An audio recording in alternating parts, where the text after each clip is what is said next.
మన దేవుడు నిజంగా, మన దేవుడు ఎలాంటి దేవుడు తెలుసా? మాట్లాడే దేవుడు. ఎంతమంది నమ్ముతున్నారు ఈ మాటను? మన దేవుడు ఎలాంటి దేవుడు? మాట్లాడే దేవుడు. అంత మాత్రమే కాదు, నిరాశలో ఉన్న నిన్ను బలపరిచేవాడు ఆయన. అలలో నిస్సహాయ స్థితిలో ఉన్న నిన్ను దేవుడు బలపరిచే దేవుడు. నిరాశలో కృంగిపోయిన పరిస్థితిలో ఉన్న నీలో ఉన్న నిరాశను అంతటిని తీసివేసి ఒక ధైర్యాన్ని పుట్టించే దేవుడు మన దేవుడు. హల్లెలూయా. అలాంటి గొప్ప దేవుని మనం కలిగి ఉన్నాం. ప్రియదేవుని బిడ్డ, చూడండి దేవుని వాక్యం నుంచి దయచేసి అందరూ, నేను క్లుప్తంగా కొన్ని మాటలు మీతో మాట్లాడాలని అనుకుంటున్నాను. దయచేసి ఫస్ట్ కింగ్స్ చాప్టర్ 19 వర్డ్స్ చూడండి దయచేసి. మొదటి రాజులు 19వ అధ్యాయము. మొదటి రాజులు 19, అందరు దయచేసి చూద్దాం. 19వ అధ్యాయము మొదటి నుంచి చూద్దాం దయచేసి. ఏలియా చేసినదంతయును అతడు ఖడ్గము చేత ప్రవక్తలందరినీ చంపించిన సంగతి ఆహాబు యెజబేలునకు తెలియజెప్పగా యెజబేలు ఒక దూత చేత ఏలియాకు ఈ వర్తమానం పంపించెను. రేపు ఈ వేళకు నేను నీ ప్రాణమును వారిలో ఒకని ప్రాణం వలె చేయని ఎడల దేవుడు నాకు గొప్ప అపాయము కలగచేయునుగాక. మూడవ కాబట్టి అతడు ఈ సమాచారము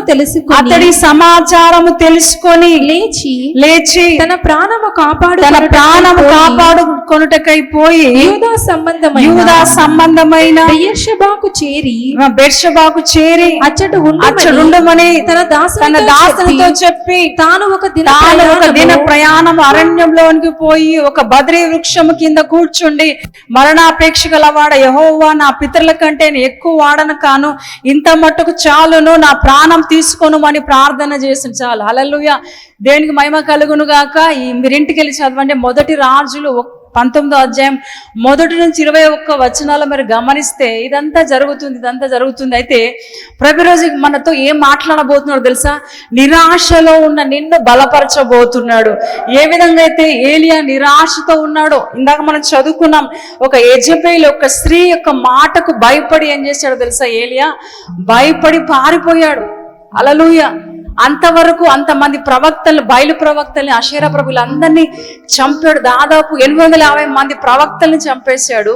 అయితే చూడండి, ఒక స్త్రీ యొక్క సవాలుకు భయపడి, యెజబేలుకు భయపడి ఏం చేశాడు తెలుసా? పారిపోయాడు. ప్రియదేవుని బిడ్డ, హల్లెలూయా. ఎంత నిరాశతో ఉన్నాడంటే, ఇంత గొప్ప ఏలియా అంటే మామూలు వ్యక్తి కాదు, రోషం గల వ్యక్తి.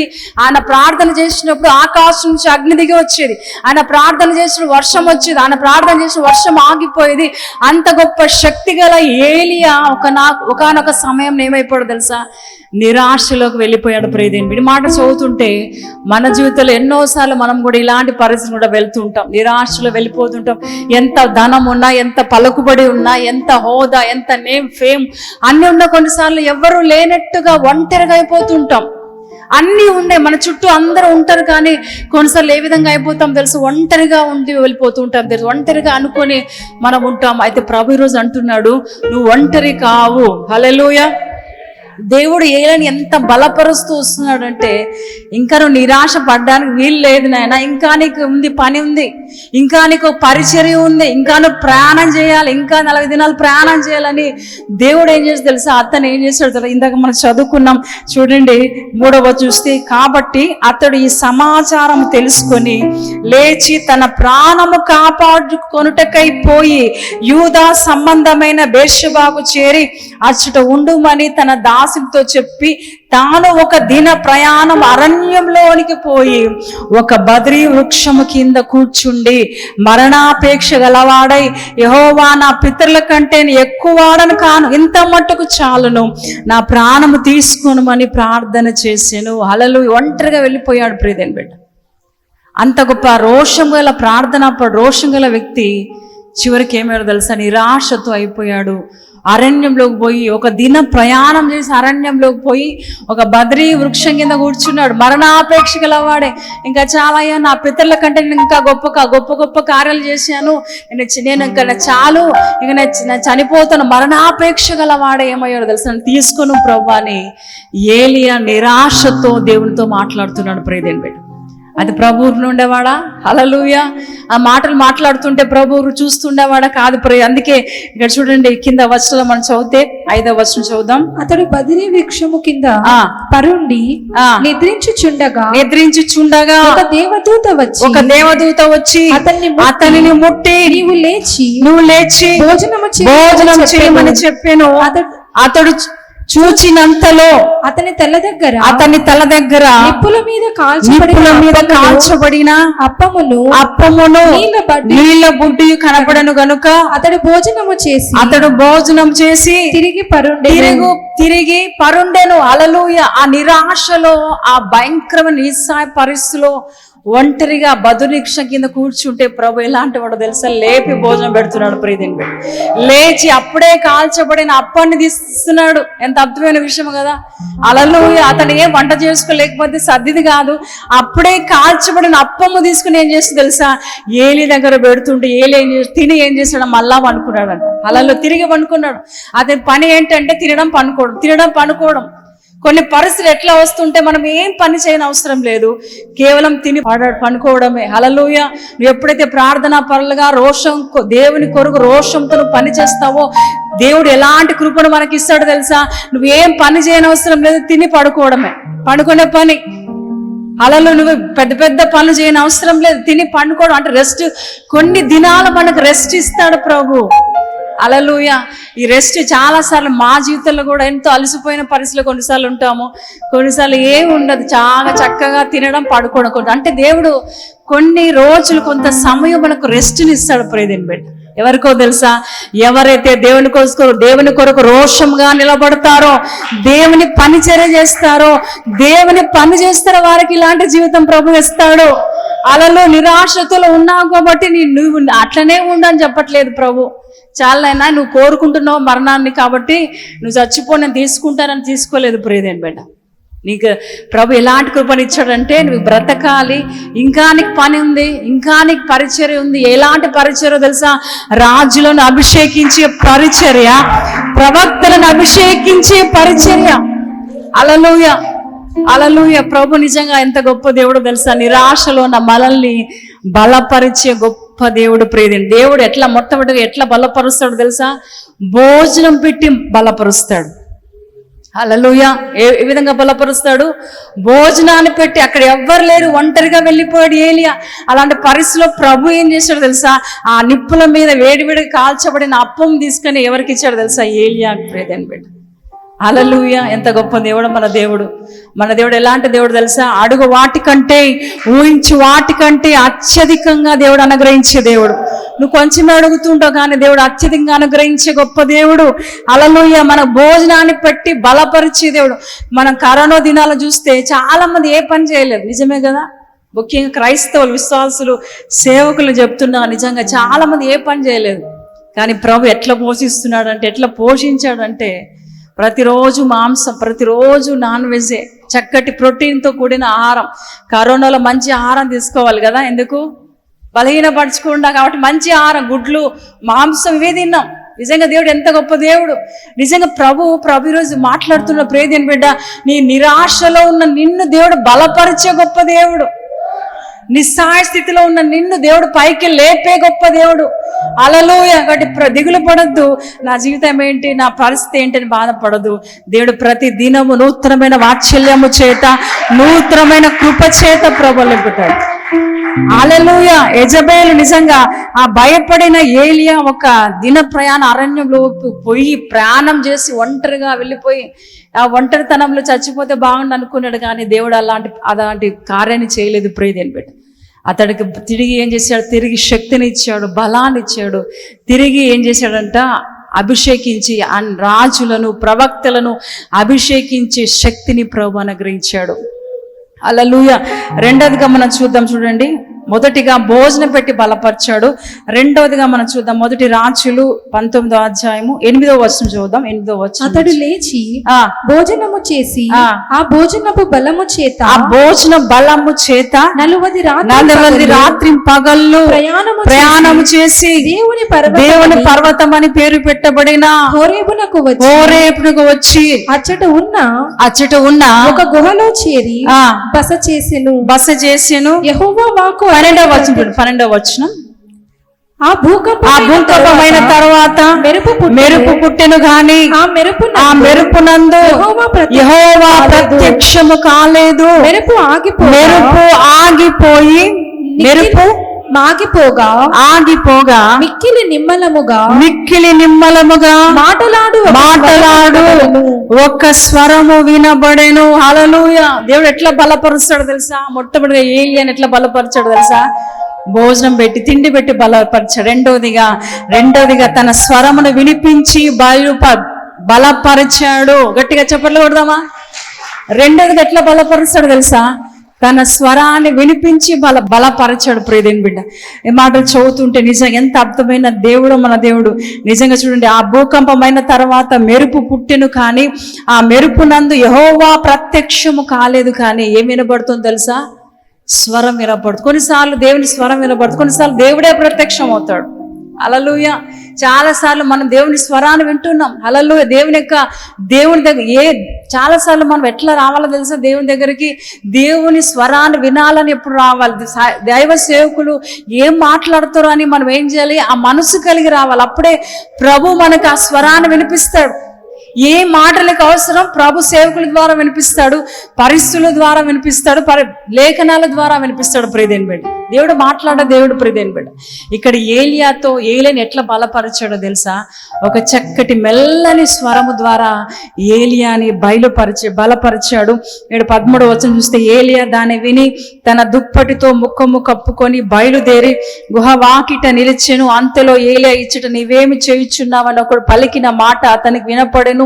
అందుకు అతడు ఇశ్రాయేలు వారిని నిబంధన త్రోసివేసి నీ బలిపీఠములు పడగొట్టి ఈ ప్రవక్తలను ఖడ్గము చేత హతము చేసి సైన్యంలో దేవుడగు యెహోవా కొరకు మహారోషం గలవాడనై నేను ఒక్కడును మాత్రమే మిగిలి ఉండగా వారు నా ప్రాణము తీసివేయుటకై చూచున్నారని చెప్పెను.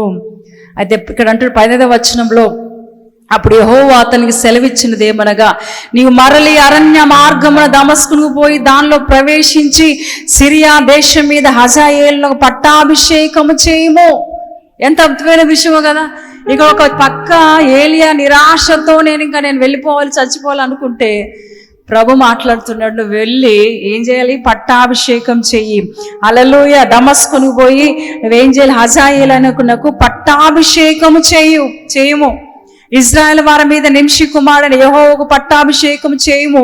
నీకు మారుగా ప్రవక్త అయినటకు అబెల్మే హోలవాడైన పాషాతు కుమారుడైన ఎలీషాకు అభిషేకము చేయుము. ఇన్ని పనులు పెట్టుకుని ఎట్లా చచ్చిపోతావయ్యా అని ప్రభు ఏం చేశాడు తెలుసా?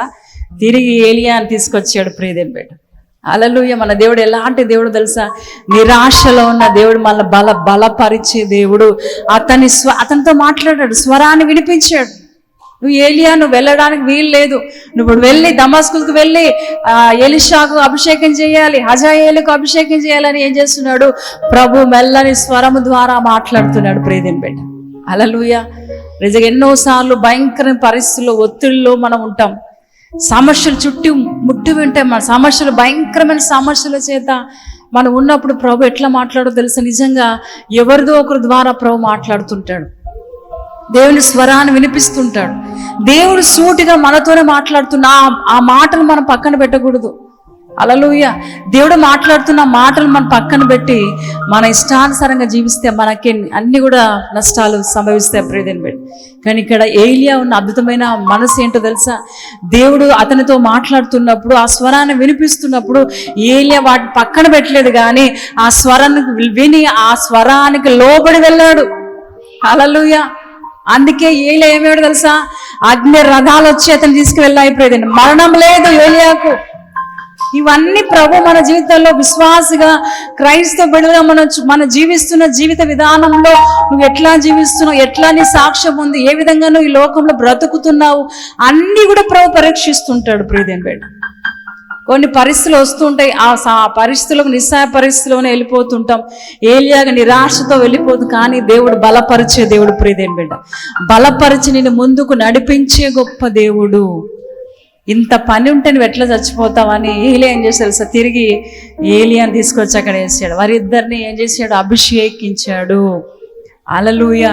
ఇక్కడ ప్రియ సంగమా, ఒకవేళ అలాంటి స్థితిలో భయంకరమైన కష్టాలు ఉన్నావేమో, పర్లేదు, దేవుని మీద ఎప్పుడైతే ఆధారపడతావో, రోషంగా దేవుని కొరకు జీవిస్తావో, దేవుడు గొప్ప కార్యాలు నీ ద్వారా ప్రభు చేస్తాడు. హల్లెలూయా. అలా ఎప్పుడు వింటూ ఉంటావు, వాళ్ళు ఇట్లా చేశారు, వారు ప్రార్థన చేస్తే స్వస్థత జరిగినాయి, వారు ప్రార్థన చేస్తే ఇన్ని గొప్ప కార్యాలు అద్భుతాలు జరిగాయి, ఆ రోజు పేతురు నీడబడగానే మనకు స్వస్థ వచ్చింది, ఎంతో మంది శిష్యులు వారిని బాగా, ఇవన్నీ వింటున్నాం, మంచిదే. నీ ద్వారా కూడా దేవుడు గొప్ప కార్యాలు చేయబోతున్నాడు.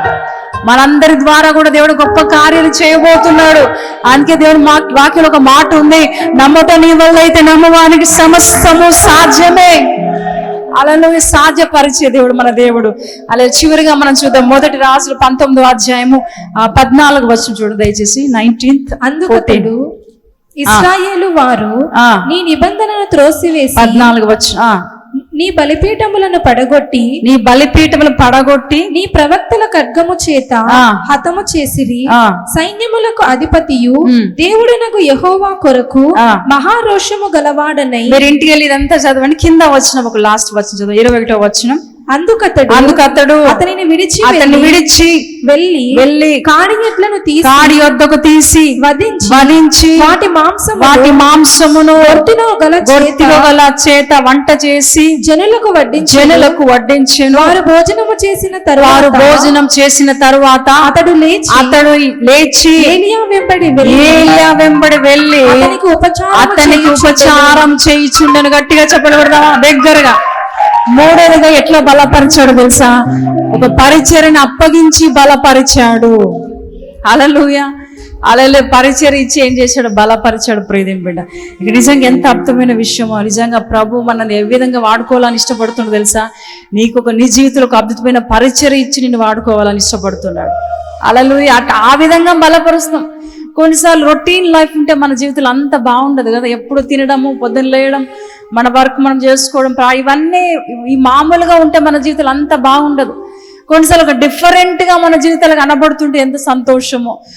కొన్నిసార్లు మనం ప్రత్యేకంగా మామూలు రోజుల కన్నా కొన్ని రోజులు మనం దేవుని కొరకు ఎక్కువగా పనిచేస్తూ, దేవుని సువార్తను ప్రకటిస్తూ, పరిచర్య చేస్తూ, దేవుని కొరకు రోషంగా నిలబడితే ఎంత సంతోషమో మనకు కదా.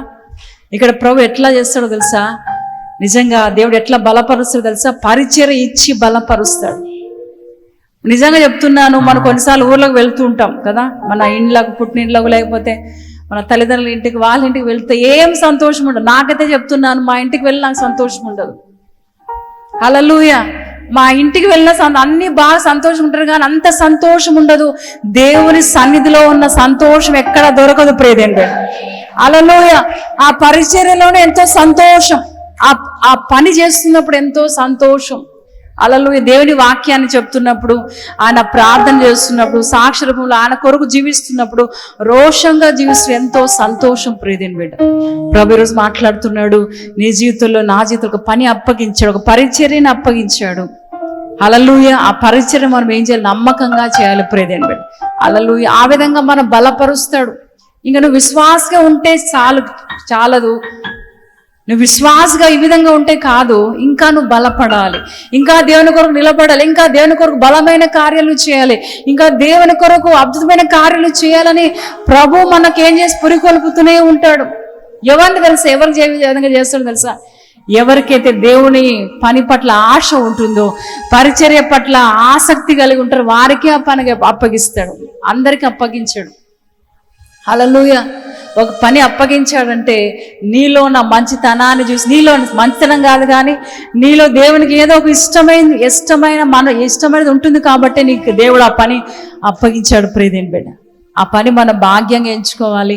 ఆ పరిచర్యలో ఏలియా లాగా మనం ఏమేయాలి, పరిచర్యలో ముందుకు వెళ్ళాలి. దేవుని స్వరం ఎప్పుడైతే విన్నాడో అన్ని పక్కన పెట్టేశాడు. ప్రియదేని బిడ్డ వెళ్ళి దేవుడు చెప్పినట్టుగానే అభిషేకించాడు. అందుకే అగ్ని రథాలు వచ్చి అతను ఏం చేసే తెలుసా, తీసుకువెళ్ళాయి. మరణం లేదు.